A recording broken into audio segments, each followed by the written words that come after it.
Have you ever realized that the greatest leaders in history shared something invisible in common? Something you couldn't see but you could feel, a quiet force guiding every choice they made. It wasn't luck. It wasn't just talent. It was a hidden truth, prayer and Stoic self-mastery.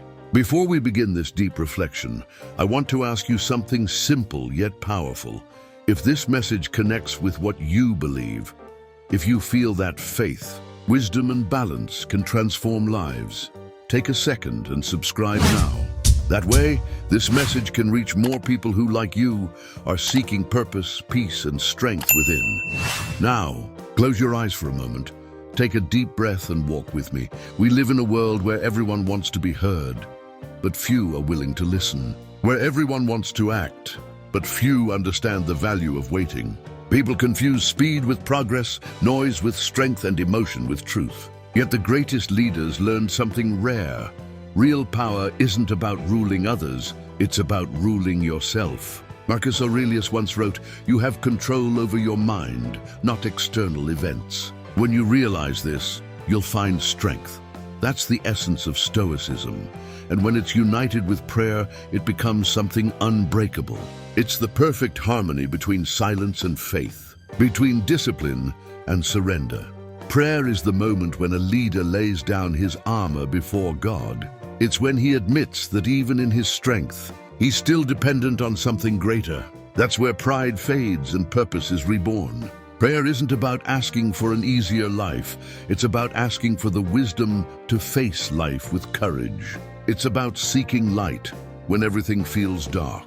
The praying leader doesn't kneel because he's weak. He kneels because he understands. He knows that spiritual power is the foundation of every true leader. And while the world shouts for answers, the one who prays learns the value of silence, because in silence, God speaks. But prayer demands humility.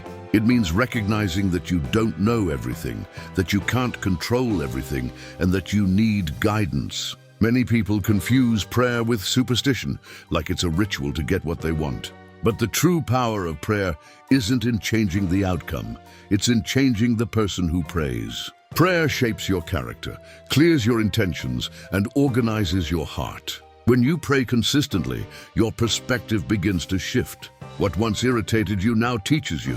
What once hurt you now strengthens you. Because prayer doesn't change God, it changes you. Still, prayer alone isn't enough. You need Stoic self-control, the discipline to stay calm when everything seems to fall apart. Stoicism teaches that we don't control what happens, only how we respond to it. Think about how many times you lost control over something small, a word, a look, a delay. How many times you reacted on impulse only to regret it moments later. It's exactly in those moments that self-control becomes everything. The Stoic breathes before speaking, observes before reacting. He knows emotions are temporary, but consequences are not. Marcus Aurelius, emperor and philosopher, wrote his meditations in the middle of war. Surrounded by enemies, disease, and betrayal, he found peace in words like, "The happiness of your life depends on the quality of your thoughts." And he was right. Your thoughts are the roots of your actions. When you think clearly, you act with purpose. When you let emotions control you, regret follows. Self-control isn't coldness, it's emotional intelligence. It's feeling deeply without being ruled by feeling. It's standing in the middle of chaos and choosing calm. The Stoic doesn't deny pain. He understands it, accepts it, and transforms it.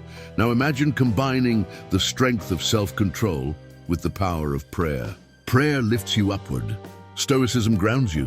Prayer teaches you to trust the unseen. Stoicism teaches you to stay unshaken by what you see. One lifts, the other balances. Prayer without discipline turns into escape. Discipline without faith becomes hardness. But when they walk together, balance is born. The heart softens, the mind steadies. The leader who prays and lives stoically doesn't react. He responds with intention and peace. Every great leader, from prophets to politicians, understood this truth. Jesus stepped away to pray before every great decision, not out of fear, but to align his soul with purpose. Gandhi faced provocation with calm and said, "Prayer is the key of the morning and the lock of the night." And Marcus Aurelius, at the height of the Roman Empire, wrote about humility, forgiveness, and patience. Their strength came not from control over others, but mastery over themselves. That's what true leadership is, power that flows from within. Now think about yourself. How many times have you lost control? How many times has something small stolen your peace? The world tries to teach you to conquer others, but faith and philosophy teach you to conquer yourself. And that changes everything. Because once you master yourself, no one can control you. No one can take your peace away. Prayer and self-control are like wings. One lifts you higher, the other keeps you steady. Each morning before your day begins, pray. Ask for wisdom, not comfort. Ask for patience, not speed. And throughout the day, practice control. When anger rises, breathe. When someone provokes you, smile.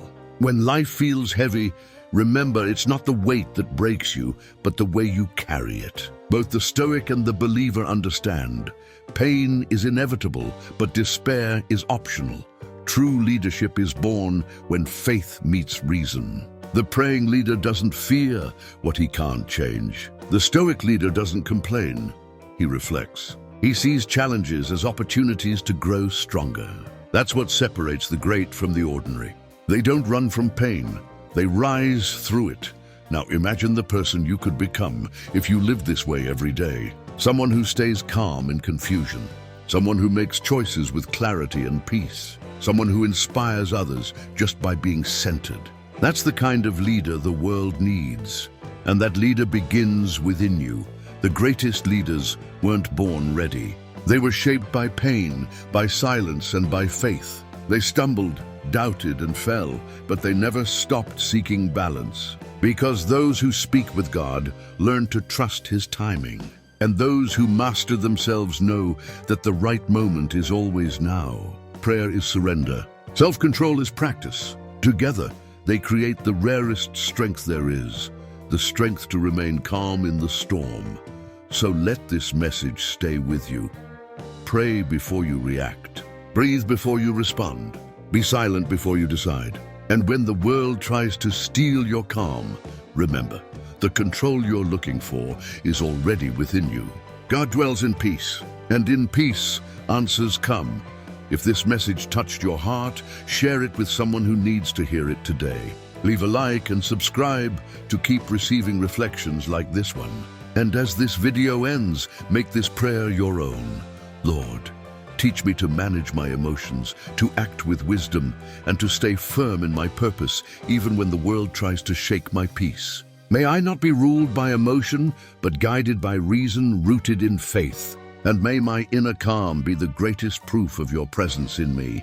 And always remember, leading others is great, but leading yourself, that's divine.